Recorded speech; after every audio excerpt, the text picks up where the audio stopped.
Okay, we're going to go ahead and get started. Welcome to the recruiting roadmap, checking in on your recruiting process. My name is Zach Craig. I am a senior customer success specialist here at SportsRecruits. I graduated from Oklahoma State University in 2014, where I also played football at the university. Hey everybody, my name is Robin Spofford. I'm an associate customer success manager here at SportsRecruits, and I played softball at Colby College. Here we go. So for tonight's agenda, we're going to be covering a range of topics. First, starting with building your target list of schools, messaging college coaches. We'll review video on the recruiting process and all the tools that we have on the platform for all of those. And then we'll end with using your advocates, in-person evaluations, and then campus visits. And we will have a Q&A at the end as well. So if you do have questions, please make sure to send those over in the chat. And this webinar is also recorded and will be posted to our webinar page, along with all of our other webinars on our page tomorrow. So let's get started. Okay, first topic is building your target list of schools. So when building your target list of schools, we have 5 factors that we think is really important as you're figuring out which schools you should favorite and start reaching out to. First, academically. So that could be major, kind of what you think your degree might be. If you don't know at this moment, that's totally fine. But if you do, make sure to keep that in mind as you're favoring these schools. Athletically, so that could be the level of competition, D1, D2, Ivy League. And then when you might get on the field. So who is also getting recruited in your recruiting class, who is on the roster currently. So they have a huge signing class the year before you. You may not see the field for a while, depending on, how many athletes they have on the roster. So just keep all that stuff in mind as you're going through, even if it is one of your favorite schools. Geographically, distance from home and climate. So if you're fine with going farther away from home, that's great. If you want to stay like in your home state, that's also great as well. But just keep that in mind. And then climate. Are you fine with cold weather? Or do you want to stay in the hot weather? Do you want beach? Do you want mountain range? There's so many different kind of climates you can have that you won't even think of. But some people, that might be a big deal to them. So keep that in mind. Socially, what student population? Some athletes want to stay in a smaller campus. Some people are fine with a huge campus, like a Big Ten school or something like that. Someone a smaller Ivy school or like D2, D3, all are fine. And it all depends case by case. And then also even like culturally and the Greek life, different communities you can join within a campus. Those are really important because you're going to be at that school for 3, 4, maybe 5 years. So you want to go to a school that you like, that you fit in, that you feel comfortable in. So that's really important socially. And then lastly, financially. So what's a student financial aid plan at that university? When you start getting into these conversations with college coaches down the road, they'll start bringing up, scholarship opportunities and depending on what sport you have, how much you might get. Maybe it's a potential walk-on. So you have to figure out what the financial situation is. So it's a good fit for you guys, for you and your family at the next level. It's really important to know this is a fluid process. So just because these 5 factors are great for a certain amount of schools right now, that could always change in the future as well. So it's really important to know that you can always add and remove schools from your target list. And then as you get started, we always say, hey, from the get-go, favorite at least 20 to 30 schools. That's going to give you a huge umbrella of schools to start figuring out, are they a good fit for me in these 5 factors? And if they're not, that's totally fine. You can remove them, add more. But it's always good to have a large amount so you're not missing out on potential matches that are a good fit for you guys. So now we've talked about the key factors in finding a good target list of school in your favorites list. Under the schools tab, you can go to our school search tool. From there, you can search for any school in the country if you already have a few in mind. Once you search that, that'll take you to their landing page that you can click on the school's name. From there, it gives you a breakdown of that school, kind of all the topics we just talked about, give you a full rundown so you learn a lot more about that school. You don't have to worry about like finding information on Google or anything like that. Also, you can filter by location, academics, majors, athletics. So all the stuff we just talked about, you can also filter that criteria. So location, you can do far or close from your home. Academics, you can add GPA, test scores, majors, you can add all the different majors that you're interested in at the moment. And athletics, again, do I want to go to a big Power 5 school? Am I fine with an AIA, maybe even a JUCO? Filter all that criteria. Once you apply it, you'll see all the schools that fit that criteria for your sport all around the country. So it's really cool. It's a really easy way to learn a lot about schools in a really quick way. And then once you find a school that you like, there'll be a heart icon next to that school. Click that heart, click that icon, and it'll turn red, and that means that school's favorited. Also, once you favorite these schools, to the left where it says search, once you favorite at least one school, there'll be a new tab that says favorite schools. And that, once you click on that, will take you to another page where you can see all your schools, where you can then rank them by different criteria. So you're staying organized. And then again, at any time you want to remove a school, click the heart icon again. That will take them off your favorites list, and you can add more along the way.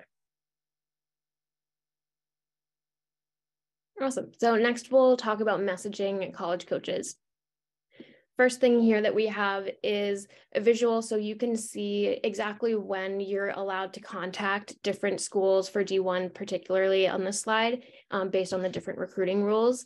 So as you can see, June 15th is a really important date just in terms of when college coaches can start communicating back with you. So if you do fall into these categories, just know that that date's coming up. And we do have a webinar specific to talking about some tips and best practices for that. So keep an eye out for that coming up in a few weeks.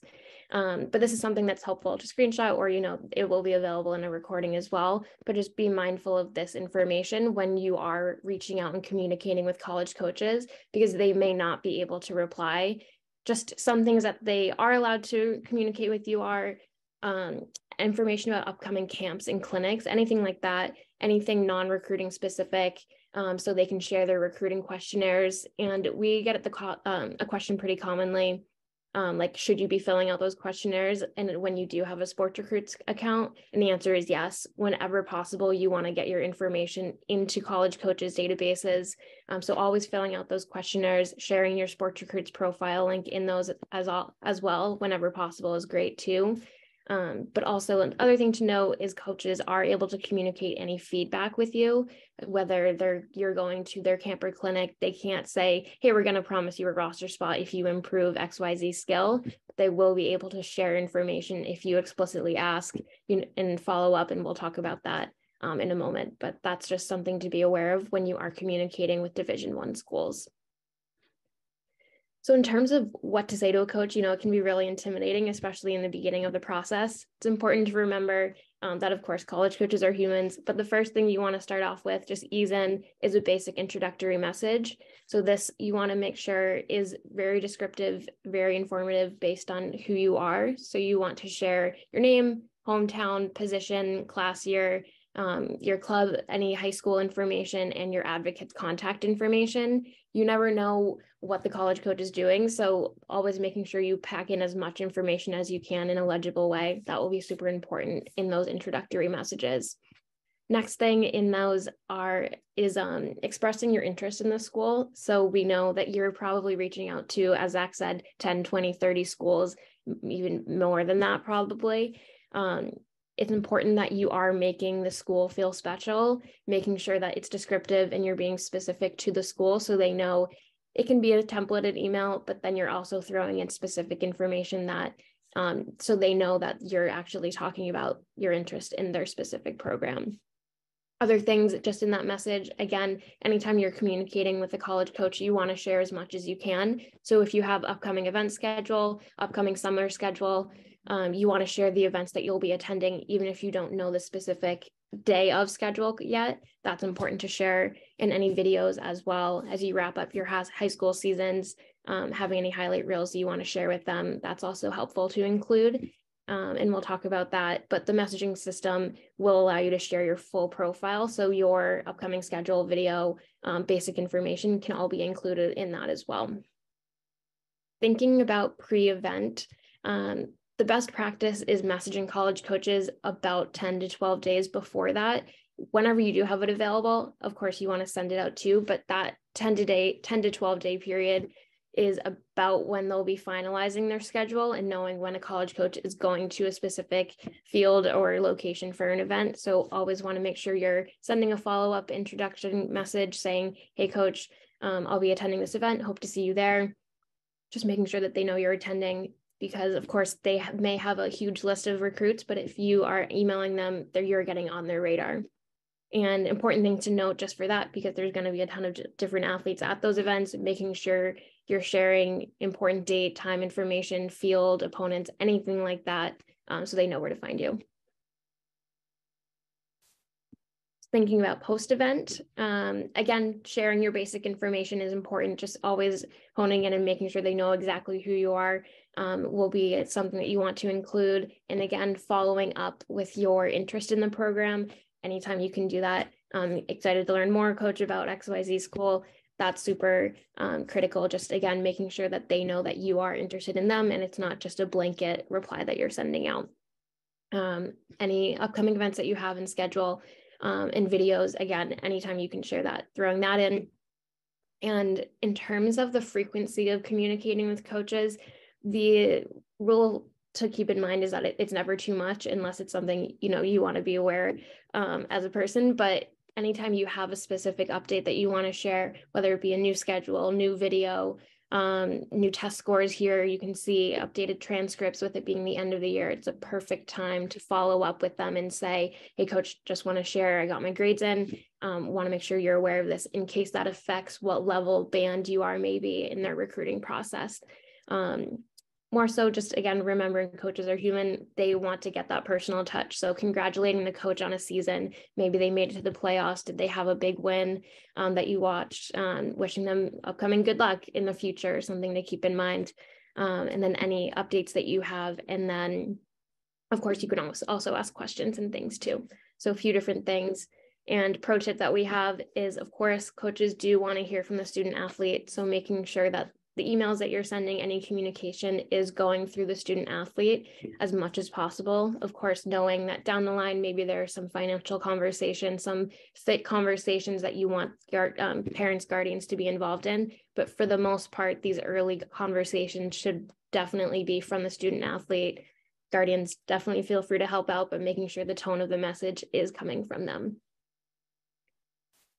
So for communicating with coaches, we do have the messaging system available to you all on the SportsRecruits platform. And this is very easy to use. It's one of our most popular features and one that we definitely love. It makes it super simple. All you need to do is type in the name of the school you want to contact. The name of the coaches on that program will populate. You select their names, and easy as that, the message will be sent to their SportsRecruits account as well as their individual college coach account. So it will be sent both places.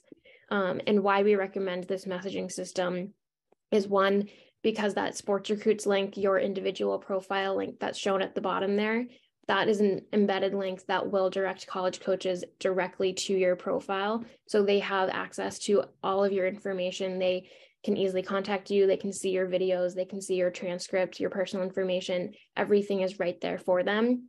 But more than that, we also recommend it because that link will automatically log the coach into their college coach account, giving them access, and it will also trigger a view notification. So if you've seen those notifications come through, that means a college coach has come in, viewed your profile, viewed your transcript, or watched a video, and those are all triggered by college coaches who are signed into their account. So that makes it super easy. And you can see that on your activity feed. Okay, very nice. So going on to the next topic, which is video in the recruiting process.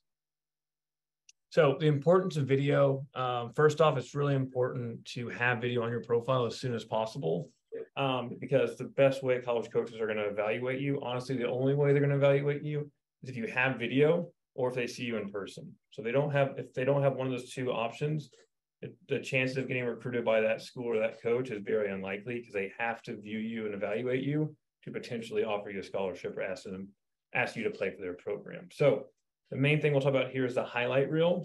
Highlight reel, really, as the first bullet said, it really is the trailer to the movie that is your athletic ability. So you're pulling all the best clips from the movie, aka like your footage, your tournaments, and you're making it into a short, sweet, action-packed highlight reel. So college coaches it grabs their attention. They want to learn more about you as an athlete, which begins conversations. They pass it along to, other coaches on their staff to evaluate you, and then they want to go see you in person. They want to see more game footage. This is how you get their attention. This is the best way to start that contact. A strong highlight reel, again, gets you on the college coach's radar. It's the best way, again, for them to evaluate you, see the best plays that you have, the best potential, your highest quality film footage. That's the best way for them to see you, is with this highlight reel. And again, that will just get the ball rolling. And then from there, hopefully they see you in person, and they ask for more footage, like full tournaments, full game film, to get a more broader evaluation on you as an athlete. Why video and highlight reels are so important is because, on the third bullet, college coaches can't be everywhere at once. Like Robin kept saying, when you're talking to college coaches, they're humans. So they have their own personal life. They have families, but they also have a job. So some different levels in the lower levels are also teachers. So they have to worry about classes. They have to worry about practice. They have to worry about recruiting you and other athletes during the season. They're traveling, so they can't be everywhere at once. So besides seeing you in person, again, the only way they're going to see you is if you have footage and highlight reels on your profile, and you're sending that information to them so that they can evaluate you. It's really that simple. The more high quality footage you have, that we'll talk more about here in a second, the more likely you will be recruited by that school and other schools around the country. So we know how important video is, so we'll talk more about building those best clips to build those highlight reels. So the first thing we'll talk about in the highlight reel world is highlight reel and then skills video. Highlight reels, obviously we've talked about it. It's the highlight of the movie, which is all your footage, games, and tournaments. Skill video is in the highlight realm, but it's more specific to your sport, offense, defense, and then your position. So if you play softball or baseball, it might be batting practice. It might be showing different pitches you have. In basketball, it might be shoot around or defensive drills. Same with like football. It's going to be drill specific. It's going to be you doing footwork and you catching passes and throwing the football, whatnot. It really is a way for you to show kind of behind the scenes of your athletic ability. It's not just you scoring a goal or hitting a home run. It's showing your skill, very specific for your position and for your sport. So it's important to have both of those on your profile, so college coaches can have even more film to evaluate you as an athlete. Second bullet right here, athletes should be the one reviewing the footage. Obviously, you can have more people help you out, but athletes should be the people that are at least looking at every play and saying, yes, let's add that, or no, let's not add that, because at the end of the day, the athletes are the one on the field making the plays, so they know what their best film is. And they also know what plays they should leave out. For the 5-star system, we always say, as you're going through each play, to rank them 1 through 5, 5 being the best, and only add 4 or 5-star clips to your highlight reel. Because again, you want college coaches to watch your highlight and watch the best you can be in that highlight. So they have the perfect example of, okay, this is the peak performance of this athlete. And then from there, they can continue evaluating you as they get to know you and as they watch more footage. But it's really important to only add those 4 or 5-star clips. So you have a very good highlight reel. I know some people worry about, I need to add more clips because I don't have that many.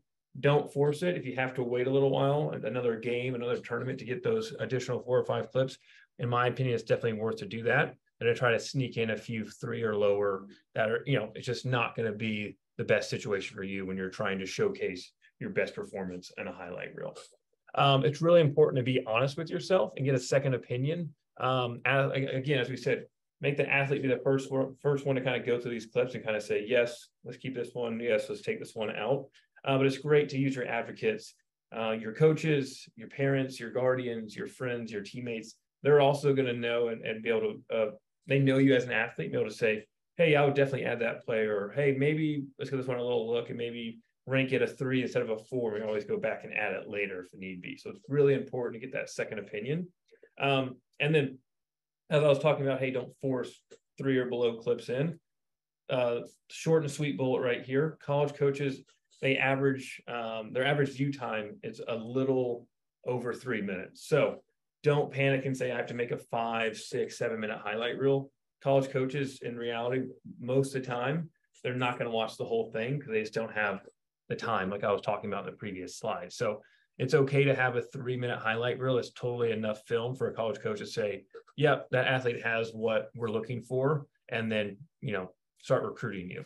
The last one right here, order is really, really important because, again, if a college coach may not watch the entire highlight reel, so your best 5 to 10 clips, make those the first 5 and 10 clips of your highlight reel. So if a college coach, you have a 3-minute highlight reel and a college coach only watches half of it, they're at least going to see the best clips you have instead of putting it on the back end at the grand finale and they don't even get there. That would not be a good situation. So of course, your best clip you have is the first clip, and then so on and so forth. All the 5 clips in the front, and then as you go, start to trickle down to those 4 clips, 4-star clips. So as we've been talking about the highlight reel, what's important, what you should add. The great thing about our platform is we have a built-in highlight reel editor under the video tab. Once you click that tab on the left-hand side, it will say highlight reel editor. From there, click that. It will take you to this page you're seeing on the screen. And here is a free highlight reel that you can create with any footage you have that's a video file. So as long as you have an actual file of that video, you can either pre-upload it in the video library under the video tab, or you can upload it directly to the highlight reel editor. From there, you can see on the bottom of the screen, you have that green bar with the gold bars. That will crop the play. So on the left, that's the start, the right's the end. You save that clip, and that will save it on the right side right there. From there, you can also edit every clip, so you can rank those 1 through 5 stars, as we talked about. You can name each clip, so you can save that and know which ones are, so you're staying organized. And then you have that up and down arrow on that right side where you can change the order of those clips. So if you accidentally put a 5-star clip a little lower, again, put that at the top. So that's one of the first plays that a college coaches see. Once you've done all of this, and again, you can save it at any time and go back to it. But once you've fully finished your highlight reel, click publish reel in the top right. That will upload it to your video library. And then from there, it will live in your video library. You can make it live in your profile for college coaches to view. And you can also download that video if you want to, post it on Twitter, you want to have it on YouTube, you want to put it on Huddle. It's your video to have.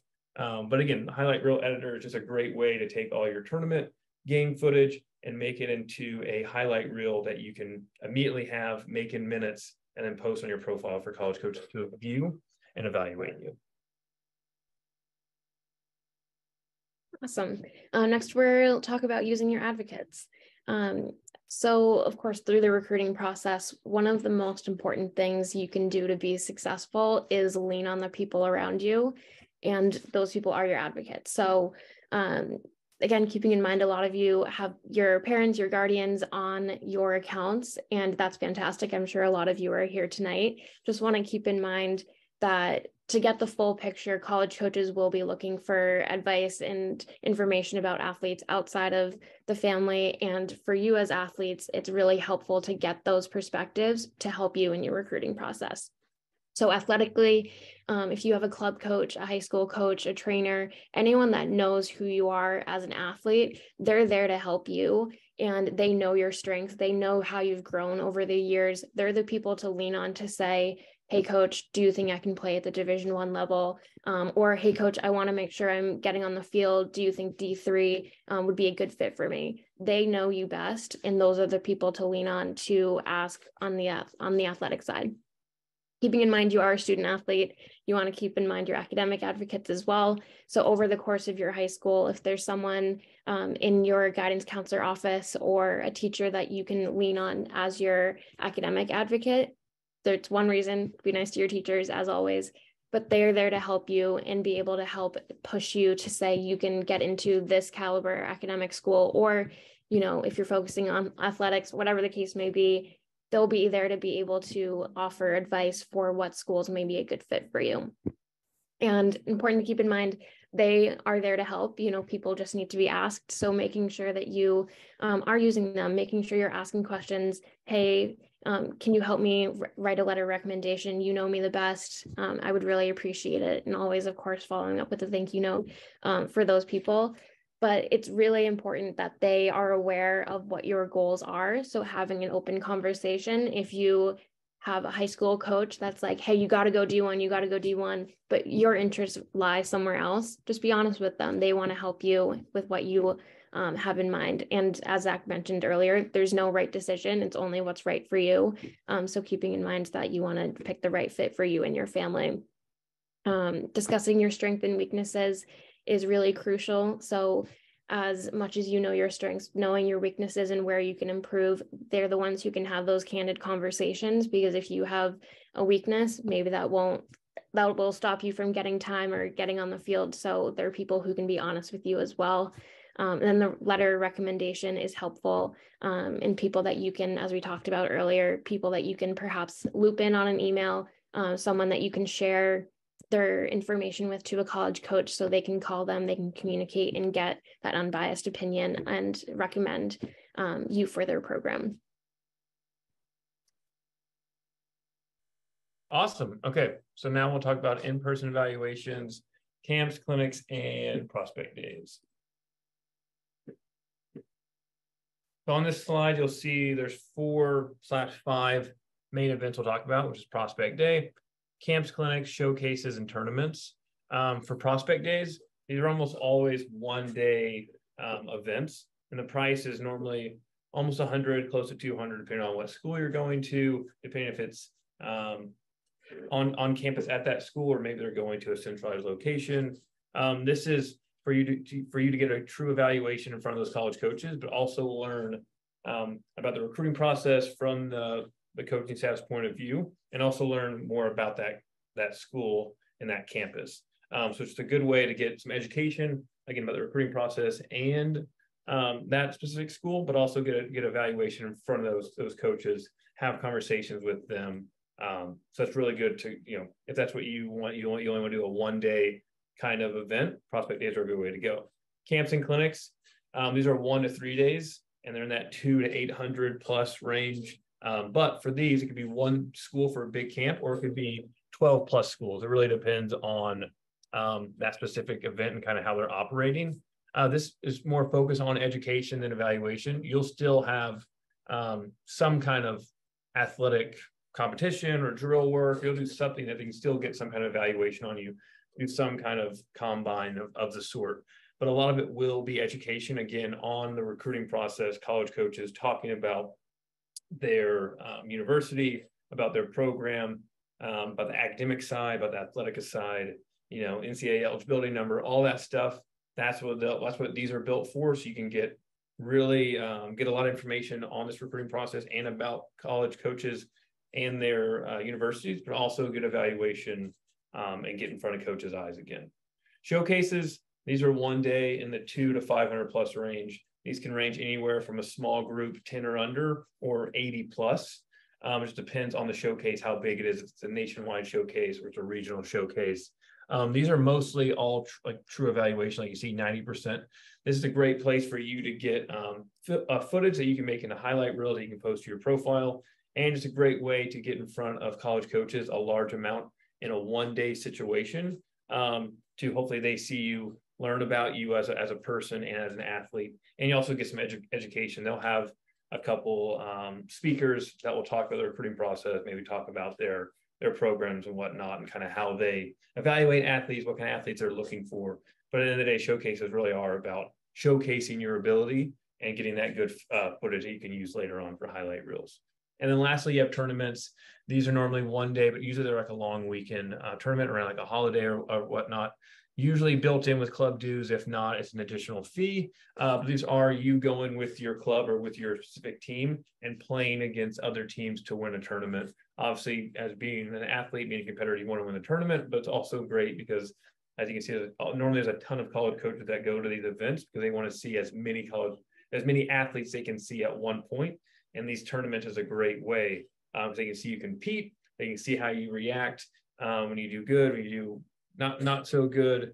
They can meet you. They can tell you about their program. So it really is a true evaluation as far as athletes going to an event, competing, trying to win a tournament. College coaches going there, finding athletes based on their grad year that fit what they're looking for their program. And again, normally all of these tournaments are filmed, so you'll get that footage either through your club or through the actual tournament that you can then again use that for a highlight reel later down the road. Great. So we'll end with campus visits, and then we do have a Q&A section at the end. So I see your questions coming in. We'll make sure to get those answered. But last thing, just keeping in mind campus visits, that's a huge part of knowing if the school that you're going to spend 2, 3, 4 years at is a good fit for you, is by visiting them. And that gives you an opportunity to check out the school, to see if it's the right fit, if you can see yourself at that school. But it's also an opportunity to connect with the college coaches, to meet them in person, to potentially meet players that are at the program, the sport that you play, and meet with them as well. So ahead of those, again, important to be keeping in mind communicating with coaches, asking if they're around this weekend, that you're planning on visiting. In terms of preparation, you definitely want to have questions that are slightly different than the ones that you've perhaps been communicating with back and forth over email or over the phone. Questions that you can ask students. You're often going to have a tour that will be run by students, potentially, again, students that are at the program that you play for. Different faculty, if there's any academic related questions that you can ask, and then the coaches as well. You want to, again, finally nail down that this school is one of your top schools. Making sure they know that and making sure you're prepared with those questions is super crucial. And once you're there, take notes about the campus. Open up your phone and make a note. You're gonna forget it, I promise you. What is your initial impression when you got on campus? Do you like the campus? Do you like the feel of it? Is it the small school that you enjoy, or are you looking for something bigger, or vice versa? Think about the student body. Look around if you're on campus. Are they the type of people that fit in where you feel like you would fit in? People that you enjoy that would make that experience, again, keeping in mind the clubs and activities and things socially that make up a college experience. Is that where you want to be? And then finally, just rely on your gut instinct. Is it a school that you think that you'll enjoy? You only get possibly 4 years somewhere. So making sure that you are trusting your gut and it's the right decision. Again, for you, all of your friends may be having different ideas of what their college experience is, but at the end of the day, it's going to be your experience. So you want to be mindful of that. So yeah, just to recap, here's a list of things that we talked about. If you did jump in the middle, we do have a recording that will be sent out as a register for this event, but we also will have the recording available on our webinar landing page tomorrow. But we reviewed building your target list of schools, messaging college coaches, video in the recruiting process, all of those based on different features that we have on the platform. And then we ended with using your advocates, in-person evaluations, and campus visits. And our last little tidbit for information is, of course, keeping in mind that this roadmap is essentially useless if you don't have the grades to back it up. You want to always put yourself in the best situation possible. And by having a GPA and the grades that can put you in the best position to make it easy for a college coach to say yes, but more importantly, for the admissions department to say yes to you as well, you want to make sure your grades are in the best shape as possible. Yeah, we'll end with some questions here. So thanks for sending these in. Just want to make sure from the beginning, and Zach, you can see this too as well, correct? Mm-hmm. Okay, great. So first, few questions that came in related to communicating with college coaches. Someone asked, as a freshman, should I be reaching out during quiet periods? And essentially, the short answer is that it's never too early to be reaching out, and there's never a bad time to reach out. It's just dependent on if a college coach can communicate back to you or what they can communicate back to you. But as a freshman, and then later on, someone asked, when should you be creating a SportsRecruits account? Having a profile exist is the best way to make it at least an option for college coaches to see your information. So I'd say freshman year is a good time to start and have that, especially if you're looking to play at a higher level. But also if you're later in the recruiting process, if you're coming in and you're a junior, it's not too late to get recruited. We know there are college coaches that are still looking for 2023s that are using our platform. It's just a matter of creating a profile for coaches to see you, which they can view at any point. I see one right here. It says, how often should I update my highlight video? I say at least like a couple times a year. So if you play like club sport and you also have like your school sport, I would make a highlight reel at least for each kind of season. Same thing like with like fall ball and spring ball for like softball and baseball and other sports. It's great to add, at least 2 highlight reels a year for each sport, in my opinion, just so college coaches kind of see, okay, this is how they were the first half, and then like this is how they kind of progressed during the second half. But definitely continue every single year, at least have a highlight reel. So you have a freshman, hopefully, like Robin said, build your freshman year out. If you have videos of freshmen, that's great. If you don't, we totally understand that. But every single year have one so college coaches can evaluate you each year by year, because that's just going to project, and in their eyes are seeing how you're projecting as a freshman, sophomore, junior, senior for their own program. So they're seeing how you're looking as a freshman in high school, how you looked as a senior in high school, and then they're saying, okay, well, when they're a freshman in college, sophomore, junior, senior. So I would say at least twice a year, to answer your initial question, at least twice a year for the highlight video. Yes, and that ties into a question related to injury and also just communicating. So anytime you have a video, that's a great reason to reach out and say, hey, coach, I have the video. Like Zach was saying, for injuries, college coaches know that happens. If you have video available, anything is valuable. If you don't have anything, they can't gauge you or evaluate you in any way. By having pre-injury video available, that's something that they can gauge and help determine if you would have the skill set. And then, of course, being open in your communication if they're reaching out, letting them know you're recuperating and your improvement over time will be helpful.